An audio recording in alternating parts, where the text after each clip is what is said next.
Well, we first noticed Finn was a little bit sick on the Thursday, which would have been the 21st of November. A Thursday afternoon he sort of started to have a bit of a runny nose and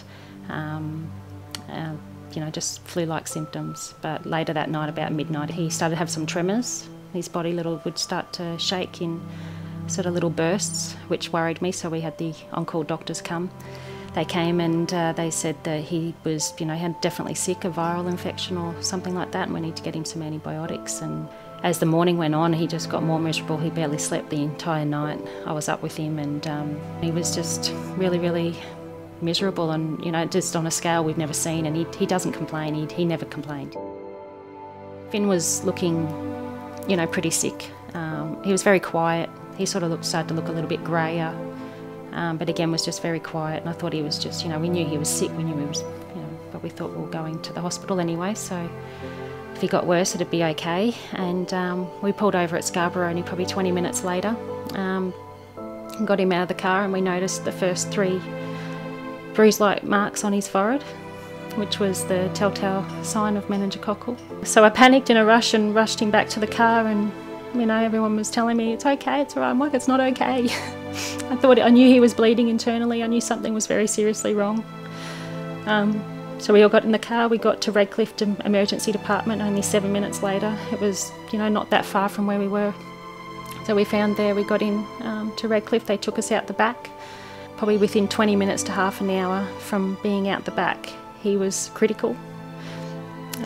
The bruises all over his body, the rash.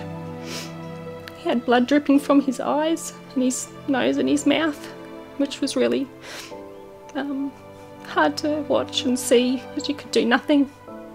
And that's the stage that we realised what we were dealing with and that it was meningococcal. That's when the word was brought up. But I'd sort of said to the nurse, this isn't anything stupid like meningococcal, is it? And she just looked at me and just nodded her head and said, that's what we believe it is. We had the Royal Children's Hospital retrieval team from the paediatric ICU came to put Finn in a coma to make him more comfortable and take him back to the intensive care. We got up there and once they'd sort of put all the lines in that they needed to, and they let us go in and see him, and he just didn't even look like my little boy. He was all puffed up and swollen, and the doctors had to tell us that it was a very real possibility that he wouldn't even make it through the night, and that we had to accept that that was possibly the outcome that might happen. And so we just got down and kissed him and told him how much we loved him and to fight. We just kept telling him to fight. We just waited. Every time the door opened you thought it was them coming in to tell you that he'd gone.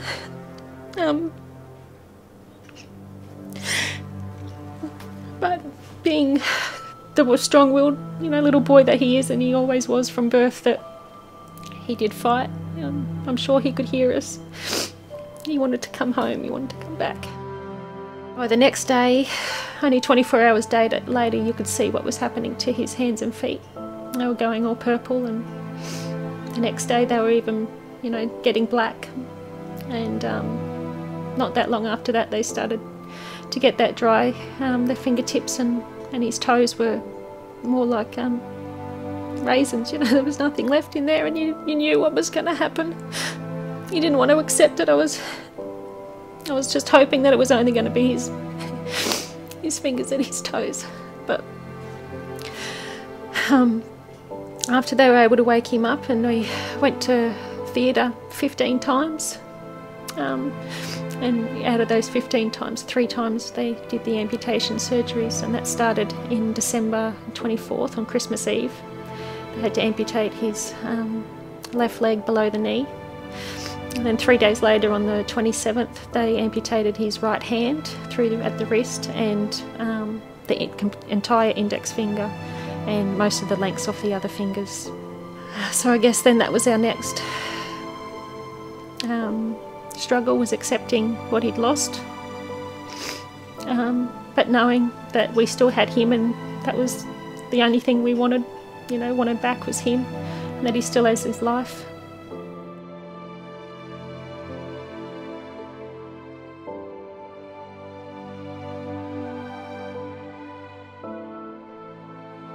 Everyone at the Royal Children's Hospital was just absolutely amazing.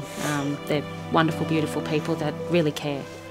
So we can't thank them enough, and we'd also, the people that support the Children's Hospital Foundation, that do give the donations, and you are so very important to helping the hospital help us, people, families like us, so thank you.